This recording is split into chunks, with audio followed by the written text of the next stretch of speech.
नमस्कार श्रोताओं, मैं रीता उपाध्याय आप सभी श्रोताओं का अभिवादन कर रही हूँ। अभिवादन और धन्यवाद मेरे वीडियो को देखने के लिए, चैनल को सब्सक्राइब करने के लिए और अच्छे अच्छे कमेंट्स के लिए।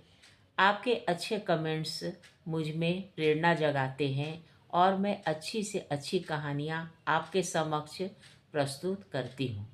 इसके लिए बहुत सी पुस्तकों का पाठन करना होता है तथा उनकी गहराइयों को समझना पड़ता है, तब मैं जाके आपके सामने प्रस्तुत करती हूँ। हम सभी मनुष्य हैं और मनुष्य की कुछ कमियां भी रहती हैं। लालचवश हम बहुत सारे ऐसे कार्य भी करते हैं जो धर्म की दृष्टि से निकृष्ट हैं। पापी मनुष्य सुखी क्यों रहते हैं, यह प्रायः हमारे मन में सवाल उठता है। यह तो बड़ा स्पष्ट है। जिन्होंने पूर्व जन्म में तापस भाव से दान किया है, उन्होंने इस जन्म में उसी दान का फल प्राप्त किया है। परंतु तामस भाव से जो धर्म किया जाता है, उसके फलस्वरूप लोगों का धर्म में अनुराग नहीं होता और फलतः वे पापी सुखी देखे जाते हैं। ऐसे मनुष्य पुण्य फल को भोग कर अपने तामसिक भाव के कारण नरक में ही जाते हैं, इसमें संदेह नहीं है। इस विषय में मार्कंडेय जी की कही हुई ये बातें सर्वदा ध्यान में रखी जानी चाहिए। एक मनुष्य ऐसा है जिसके लिए इस लोक में सुख का भोग सुलभ है, परंतु परलोक में नहीं। दूसरा ऐसा है जिसके लिए परलोक में सुख का भोग सुलभ है, किंतु इस लोक में नहीं। तीसरा ऐसा है जो इस लोक में और परलोक में दोनों ही जगह सुख प्राप्त करता है। और चौथा ऐसा है जिसे न तो यही सुख है और न परलोक में ही। जिसका पूर्व जन्म किया हुआ पुण्य शेष है, उसे भोगते हुए परम सुख में भूला हुआ जो व्यक्ति नूतन पुण्य का उपार्जन नहीं करता, उस मंद बुद्धि एवं भाग्यहीन मानव को प्राप्त हुआ वह सुख केवल इसी लोक तक ही रहेगा। आइए हम अब एक आंख खोलने वाली गाथा सुनते हैं। यह एक नहुष नाम के राजा की है। कहानी सुनने के पहले सर्वप्रथम हम श्री कृष्ण भगवान का जयकारा लगाएं। बोलो लीलाधर भगवान श्री कृष्ण की जय, सूर्य भगवान की जय, श्री शंकर देव की जय। आइए हम आँख खोलने वाली गाथा राजा नहुष के बारे में सुने। राजा नहुष की 6 संतानों में से महाराज ययाति दूसरी संतान थे। इनके बड़े भाई का नाम यति था। वे बचपन से निवृत्ति मार्ग में अग्रसर होकर ब्रह्म स्वरूप हो गए।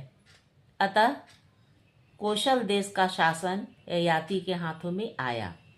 वे बहुत शूरवीर थे। अपने पराक्रम से आगे चलकर ये सम्राट हो गए थे। वे युद्ध में देवताओं, दानवों और मनुष्यों के लिए दुर्धर्ष थे। ये परमात्मा के भक्त, पुण्यात्मा और धर्मनिष्ठ थे। ये अपने पास क्रोध को फटकने नहीं देते थे। सभी प्राणियों पर इनकी अनुकंपा बरसती रहती थी। इन्होंने अगणित यज्ञ याग किए थे। महर्षि शुक्राचार्य की कन्या देवयानी इनकी पत्नी थी। दैत्यराज वृषपर्वा की पुत्री शर्मिष्ठा अपने दासियों के साथ देवयानी की दासी बनकर साथ आई थी। आगे चलकर राजा ययाति ने चुपके से शर्मिष्ठा को भी अपनी पत्नी बना लिया था। देवयानी को इस रहस्य का तब पता चला जब इसने शर्मिष्ठा के तीनों लड़कों को देखा। इससे क्रुद्ध होकर देवयानी अपने पिता महर्षि शुक्राचार्य के पास चली गई। पीछे पीछे ययाति भी वहां जा पहुंचे। अपनी लाडली पुत्री को दुखी देखकर शुक्राचार्य को क्रोध हो आया। उन्होंने ययाति को बूढ़ा होने का शाप दे दिया। शाप देते ही महाराज ययाति बूढ़े हो गए। उन्होंने महर्षि की बहुत अनुनय विनय की। तब शुक्राचार्य ने परिहार बताया। यदि तुम्हारे पुत्रों में से कोई तुम्हारा बुढ़ापा लेकर अपनी जवानी दे दे, तब तुम फिर जवान हो सकते हो। महाराज ययाति घर लौट आए।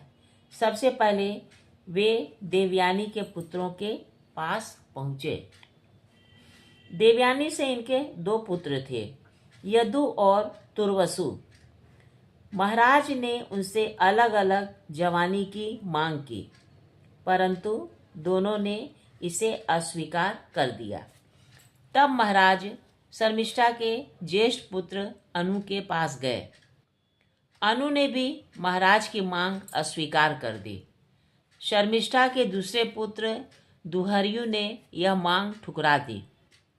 अंत में राजा शर्मिष्ठा के तीसरे पुत्र पुरु के पास गए। पुरु ने अपनी जवानी देकर पिता का बुढ़ापा अपने ऊपर ले लिया। पिता ने प्रसन्न होकर पुत्र को आशीर्वाद दिया, मेरे साम्राज्य पर तुम्हारा और तुम्हारे वंशजों का ही आधिपत्य रहेगा। युवावस्था प्राप्त कर महाराज ययाति विषय भोग में लिप्त हो गए। काम 4 पुरुषार्थों में से एक है। यह त्याज्य नहीं है, किंतु इसका अतियोग अनुचित है। फलतः महाराज वासनाओं की गहराइयों में उतरते चले गए। बहुत दिनों बाद उन्हें अपनी भूल का भान हुआ। महाराज की कृपा से उनकी आंखें खुल गईं। अब विषय वासनाएं विष प्रतीत होने लगीं। उन्होंने संसार को अपनी जो अनुभूति दी है वह इस प्रकार है। काम की तृष्णा उपभोग से कभी कम नहीं होती, अपितु बढ़ती ही जाती है। अग्नि में जैसे जैसे घी डाला जाता है वैसे वैसे उसकी लपटें बढ़ती जाती हैं। ठीक यही दशा विषय भोग की है। पृथ्वी में जितने धन धान्य, पशु पक्षी और स्त्रियां हैं, वे सब एक पुरुष के लिए भी पर्याप्त नहीं हैं। इसलिए मनुष्य को भोग की ओर न बढ़कर इंद्रियों का नियंत्रण करना चाहिए। मन को परमात्मा में लगाना चाहिए। विषय भोग मन को परमात्मा की ओर से हटा देता है। सच्चा सुख ब्रह्म की प्राप्ति में ही संभव है। तृष्णा ऐसा भयानक रोग है जो लगातार बढ़ता ही जाता है। केश, दांत, नख ये सब जीर्ण हो जाते हैं, किंतु मरते दम तक तृष्णा जीर्ण नहीं होती है। इस तृष्णा के त्याग से ही इतना सुख प्राप्त होता है, जो इनके एक अंश को भी बराबरी काम सुख या स्वर्ग सुख नहीं कर सकता। हम लोग भगवान की प्राप्ति के लिए अनेक प्रकार के उपाय अपनाते हैं। कोई भजन करता है, कोई संगीत सुनाता है भगवान को, और कोई लगातार भगवान की आराधना करता है।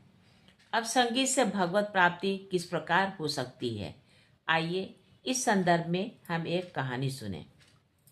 त्रेता युग में कौशिक नामक एक ब्राह्मण थे। भगवान में उनका अत्यधिक अनुराग था। खाते पीते, सोते जागते, प्रति क्षण उनका मन भगवान में लगा रहता था। उनकी साधना का मार्ग था संगीत। वे भगवान के गुणों और चरित्रों को निरंतर गाया करते थे। वे सभी गान प्रेमार्ध हृदय से उपजे होते थे। वे भिक्षा मांगकर जीवन निर्वाह कर लेते थे और शेष समय भगवान में ही लगाते थे। उनके बहुत से शिष्य हो गए थे, जिनमें 7 शिष्य प्रमुख थे। प्रेमी शिष्यों का योग मिलने से कौशिक का गान और हृदयाकर्षक हो गया था। भक्त पद्माक्ष ने उनके और उनके शिष्यों के भोजन का भार अपने ऊपर ले लिया था। कौशिक के शिष्यों में एक दंपति भी थे। उनमें पति का नाम था मालव और पत्नी का मालवी।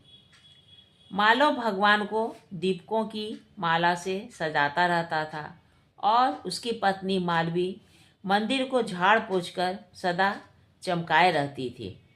दोनों पति पत्नी कौशिक के गान को सुनते और आनंद में निरंतर विभोर रहते थे।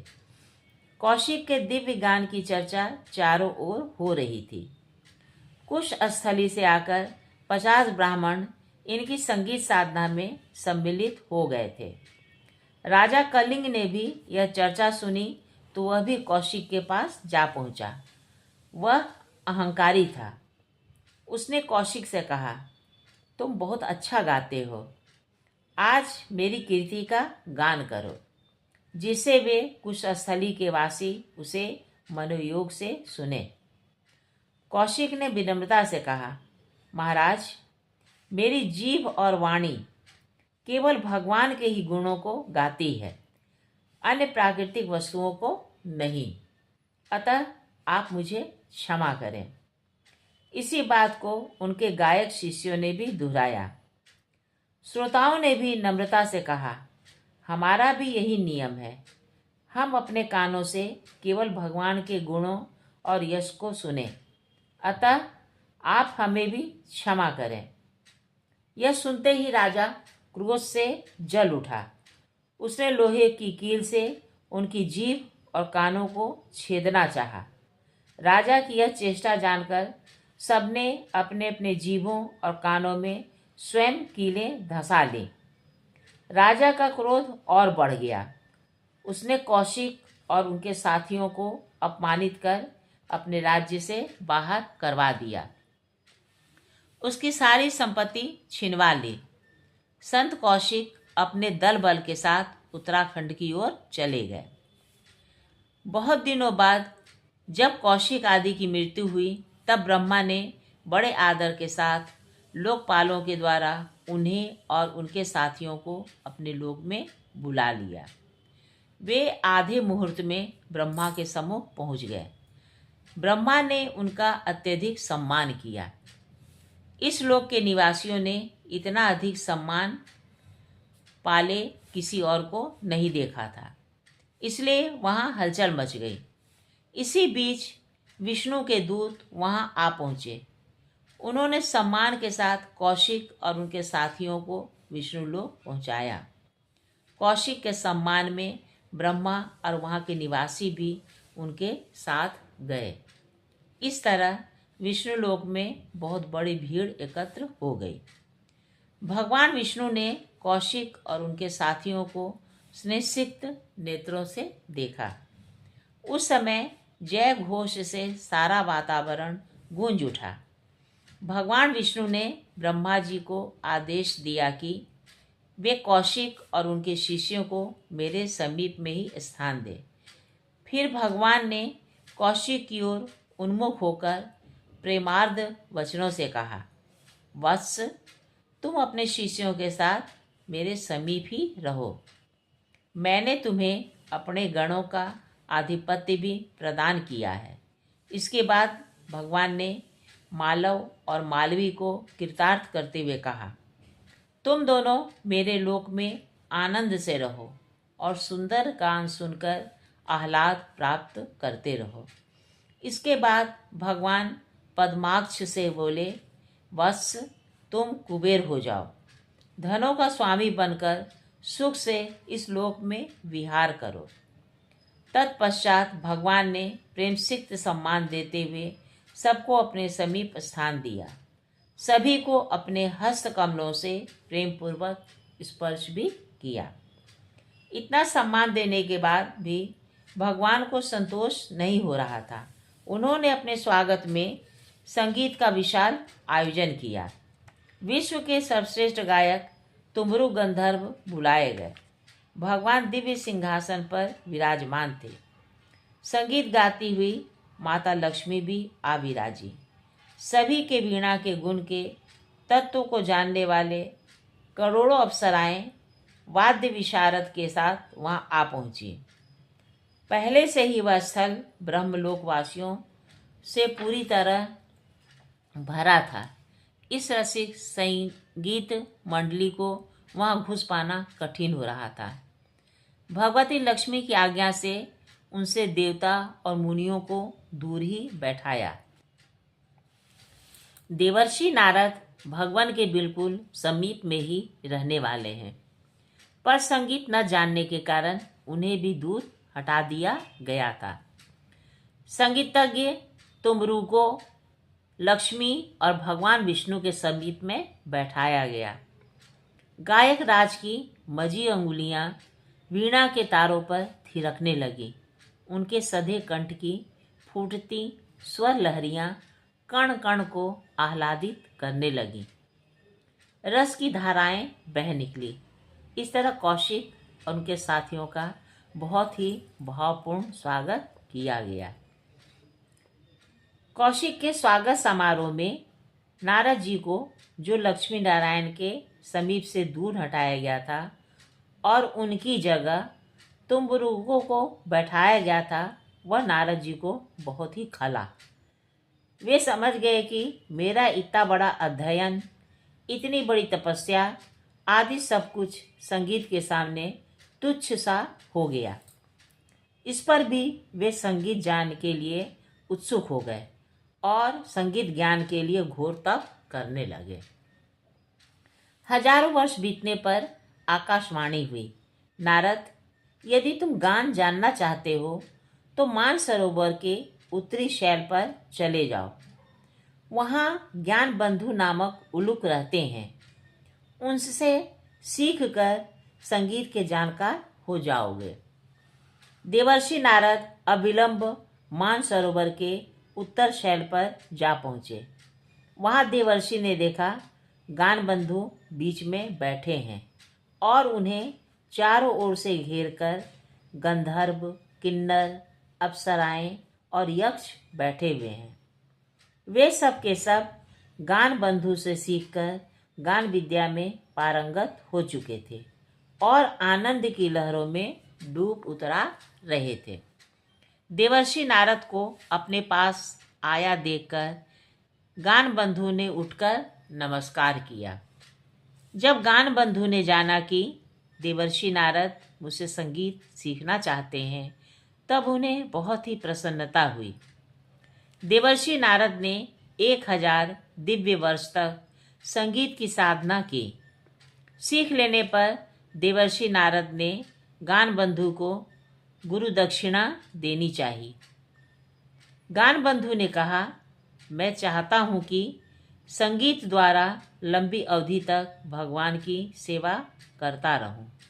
इसलिए आवश्यक है कि मेरी आयु लंबी और स्वास्थ्य सुदृढ़ हो। देवर्षि ने उनको एक आयु 1 कल्प की दी और श्वास भी से दृढ़ कर दिया।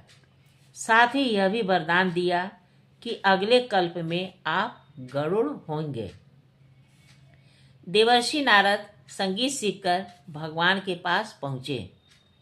भगवान ने उनका गान सुनकर कहा, अभी तुम तुम्बुरुक के समक्ष नहीं हुए हो। कृष्णावतार में मैं तुम्हें सर्वोच्च ज्ञान से संपन्न कर दूंगा। देवर्षि नारद वीणा पर भगवान का गुणानुवाद गाते हुए तीनों लोकों में विचरण करने लगे। उनके आनंद की सीमा नहीं रही। कृष्णावतार होने पर वे भगवान के पास पहुँचे। भगवान ने उन्हें संगीत सीखने के लिए जाम्बवती के पास भेज दिया। रानी जाम्बवती ने 1 वर्ष तक देवर्षि को संगीत की शिक्षा दी। दूसरी बार भगवान ने देवर्षि को सत्यभामा के पास भेजा। 1 वर्ष बीतने के बाद देवर्षि को महारानी रुक्मिणी के अनुशासन में रखा। महारानी रुक्मिणी ने उन्हें 3 वर्षों तक सिखाया। तत्पश्चात भगवान ने स्वयं देवर्षि को संगीत सिखाया। इसके बाद भगवान ने देवर्षि से कहा कि अब आप तुम्बुरु से आगे बढ़ गए हैं। इस तरह बहुत दिनों बाद देवर्षि नारद की संगीत साधना पूरी हुई। मेरे भगवत भक्त और सहृदय श्रोताओं, कहिए आपको मेरी कहानी कैसी लगी। अगर अच्छी लगी है तो कृपया इसे लाइक और सब्सक्राइब कीजिएगा। नमस्कार।